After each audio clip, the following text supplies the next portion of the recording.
1 minute में मृत्यु हो जाती है, ना पुत्र साथ जाता है, ना पत्नी साथ जाती है, पत्नी मर जाती है तो ना पति साथ जाता है। और 1 सेकंड पहले वो ना जाने क्या क्या उम्मीदें लगाए बैठा था, क्या आशा लगा रखी थी, ऐसा कर दूंगा वैसा कर दूंगा, और 1 सेकंड के बाद ना जाने कहाँ और किस जूनी में जाकर के कष्ट उठाएगा। अब तीसरा जो इसका पुत्र है काल का, शंकर भगवान शिव भगवान जो है, उसको तमोगुण युक्त कर दिया, जिस कारण से हम प्रभावित होते हैं। जरा सी बात पर कितना प्रिय मित्र हो, पिता हो, माँ हो, बाण हो, भाई हो, पत्नी पति हो, बेटा बेटी हो, जब झगड़ा कर बैठते हैं और नौबत यहां तक भी आ जाती है कि हम एक दूसरे को मार डालते हैं। तो ये संहार करने की ड्यूटी शिव भगवान को दे रखी है काल भगवान ने। इस प्रकार हम इन तीनों भगवानों के माध्यम से ये अपना यहाँ का राजपाट व्यवस्थित किए हुए हैं। और पूर्ण परमात्मा के विषय में ये किसी को परिचित नहीं होने देता। अपने नकली संत भेज के दंत कथा, लोक वेद, शास्त्र विरुद्ध ज्ञान, शास्त्र विरुद्ध साधना पूरे मानव समाज में प्रवेश करा देता है। इसको ये डर रहता है, चिंता बनी रहती है कि कहीं इसको पूर्ण परमात्मा का ज्ञान ना हो जाए प्राणी को, और ये तेरे जाल से निकल जाए तो फिर 1 लाख जीव कहां से खाएगा। इसलिए ये विलियन का रोल करता है, ये एक खलनायक का रोल करता है। ये हमें भगवान दिखाई देता है, यहाँ सब वस्तु नजर आती हैं, सेब संतरे के बाग, केले, काजू किशमिश, अखरोट, बादाम, अंगूर की बेल, और बड़ा सुंदर जो है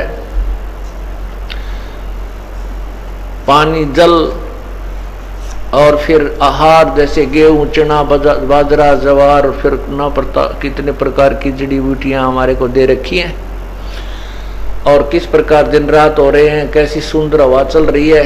हम ये सोचते हैं ये भगवान बहुत दयालु है, देख परमात्मा ने कितनी सुविधा हमें दे रखी है। लेकिन ये सुविधा तो ऐसी है जैसे कसाई बकरे पालता है, उसका उसमें स्वार्थ निहित होता है और उन बकरों के लिए सब सुविधा देता है। उन सुविधाओं को प्राप्त करके वो भोले बकरे ये समझ बैठते हैं ये हमारा मालिक है, ये देख कितनी हमारी सेवा करता है, कितनी देखभाल करता है। और वो काल किस उद्देश्य, कसाई किस उद्देश्य से उनको रखे हुए है, किस उद्देश्य से पाल रहा है, वो बकरे नहीं समझ सकते, वो बकरी नहीं समझ सकती। ठीक इसी प्रकार इस काल ने हमारे को अपने स्वार्थ वशियां पर रोक रखा है, और जब चाहता है किसी का बेटा मरो चाहे बेटी मरो, किसी के पूरा परिवार मरो। जैसे कसाई जब आता है उस बकरों के बाड़े में, बकरों के समूह में, तो वो भोली आत्माएं उससे अपना मालिक समझकर प्यार करती हैं, उसको अगले पैर उठाकर उसको चाटती हैं, हाथ चाटते हैं, उसका लाड करते हैं कि ये हमारा मालिक है, हमें बहुत सुविधा देता है। और वो कसाई ऐसे बाजू पकड़कर देखता है तो वो उसको प्यार से चाटते हैं। वो सोचते हैं कि ये तुम्हें प्यार कर रहा है, और वो देख रहा होता है यो कै किलो का हो गया, यो कितने का बिकेगा बकरा, वो देख इसलिए रहा होता है। इसी प्रकार जब उसको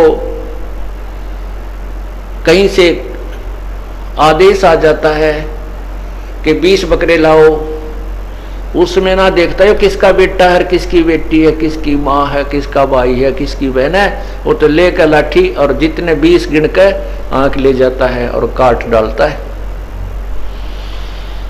ठीक इसी प्रकार ये काल भगवान जो ब्रह्मा विष्णु महेश जी के पूज्य पिताजी हैं, इसने हमारे साथ ऐसा किया हुआ है।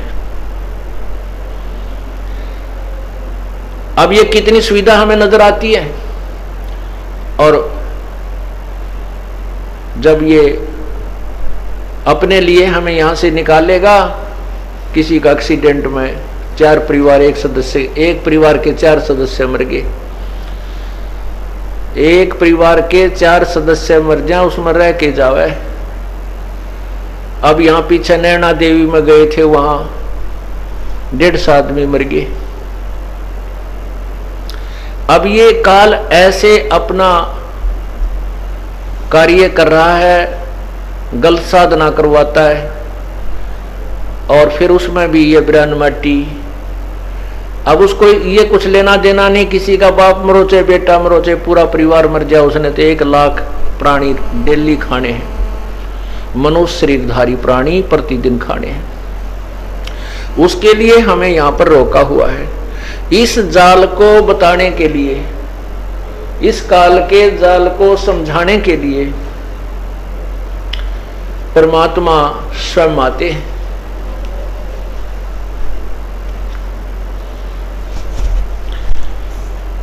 श्री विष्णु पुराण में लिखा है कि श्री विष्णु का प्रथम रूप तो भगवान है, पुरुष है, और वास्तविक रूप उसका काल है। ये देखिएगा श्री विष्णु पुराण सचित्र हिंदी अनुवाद सहित, और ये कहां से प्रकाशित है, अनुवादक कौन है, मुनीलाल गुप्त, और कहां से प्रकाशित है, प्रकाशक एवं मुद्रक गीता प्रेस गोरखपुर, गोविंद भवन कार्यालय कोलकाता का संस्थान। इसके प्रथम अंश, ये प्रथम अंश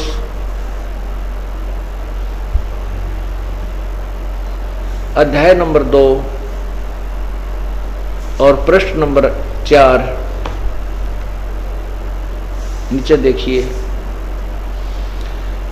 इसमें क्या कहा है कि वही इन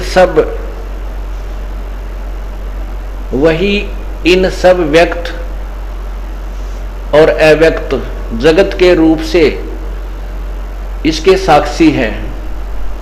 पुरुष और कारण महाकारण काल के रूप से स्थित है। हे द्विज परब्रह्म, ये काल को परब्रह्म कहते हैं, महाविष्णु को अज्ञानतावश कहते हैं। हे द्विज अर्थात ये ब्राह्मण, परब्रह्म का प्रथम रूप तो काल है, पुरुष है, और अव्यक्त और व्यक्त इसके अन्य रूप हैं, तथा काल इसका परम रूप है। अब देखिए, हे द्विज परब्रह्म का प्रथम रूप पुरुष है, पुरुष माने भगवान के सा दिखे हो, परमात्मा जैसा दिखता है। अव्यक्त और व्यक्त इसके अन्य रूप हैं, तथा काल इसका उसका परम रूप है। यहां देखिए, हे विपर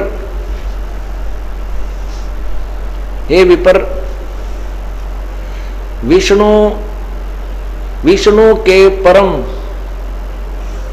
रूप से प्रधान और पुरुष के ये 2 रूप हुए। उसी विष्णु के जिस अन्य रूप के द्वारा वे दोनों संयुक्त और वियुक्त होते हैं, उस रूपांतर का ही नाम काल है। देखो हे मैत्रेय, प्रलय काल में प्रधान के सामान्य रूप में सामान्य अवस्था में स्थित हो जाने पर पुरुष के प्रकृति से पृथक हो जाने पर, सतीत हो जाने पर विष्णु भगवान का काल रूप परिवर्त होता है। अब ये उलझ पुलझ हो गए हैं पुराणों के वक्ता, इनको यही नहीं मालूम ये परब्रह्म कौन है और विष्णु कौन है, महाविष्णु कौन है, और ये काल, ये कभी इसको विष्णु बोल रहे हैं, कभी इसको ये काल कह रहे हैं। तो इसका अर्थ ये है कि इसका प्रथम रूप तो दिखा ही भगवान कैसा। पुरुष का अर्थ भगवान का अर्थ होता है जो केवल सुख दे, दुख ना दे। जैसे गीता जी के अध्याय नंबर 15 के श्लोक 17 में लिखा है कि जो 16 नंबर श्लोक में दो भगवान कहे हैं, क्षर पुरुष और अक्षर पुरुष, ये दोनों, इन दोनों का शरीर नाशवान है, इनके प्राणियों का शरीर भी इनके लोक में नाशवान है और जीवात्मा विनाशी है। 15वें अध्याय के 17वें श्लोक में लिखा है कि उत्तम पुरुष है तू अन्य, वो वास्तव में जो श्रेष्ठ भगवान है वो तो इन दोनों से भी न्यारा है, काल और परब्रह्म से भी अलग है, और वही परमात्मा कहलाता है, वही भगवान कहलाता है, और वही तीनों लोकों में प्रवेश करके सबका धारण पोषण करता है। वो परमात्मा अविनाशी है। अब देखिएगा गीता जी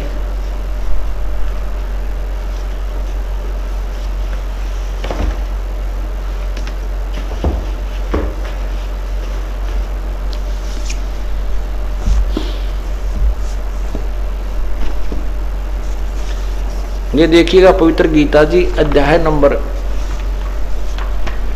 15 के श्लोक नंबर 17, ये है पवित्र गीता जी।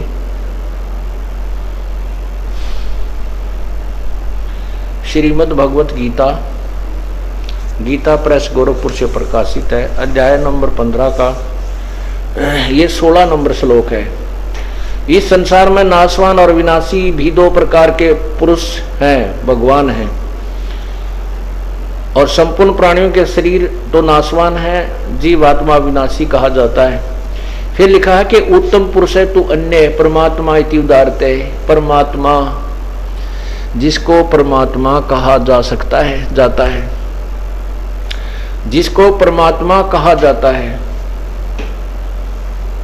उत्तम पुरुष है तू अन्य, परमात्मा इति उदारते, ये लोक त्रयम् अविश्य विभर्ति अवय ईश्वर, जो तीनों लोकों में प्रवेश करके सबका धारण पोषण करता है, वो अविनाशी परमात्मा, वो वास्तव में भगवान कहा जाता है।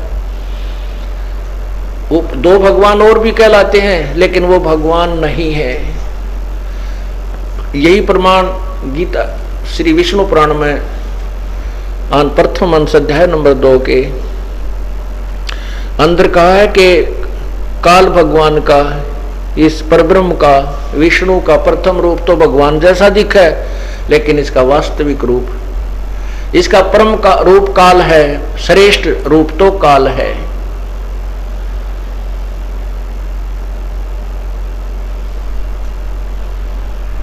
और गीता जी के अध्याय नंबर 11 के श्लोक नंबर 32 में ये स्वयं गीता ज्ञानदाता पर यानी यो काल ब्रह्म स्वयं कह रहा है कि मैं काल हूं और सबको खाने के लिए अब परिवर्त हुआ हूं।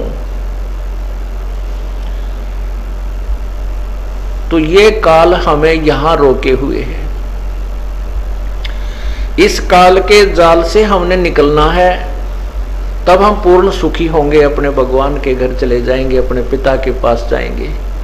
वहां जाने के बाद हम ना कभी मरेंगे, ना कोई कष्ट होगा, ना कोई टेंशन रहेगी, ना कोई हारी बीमारी रहेगी।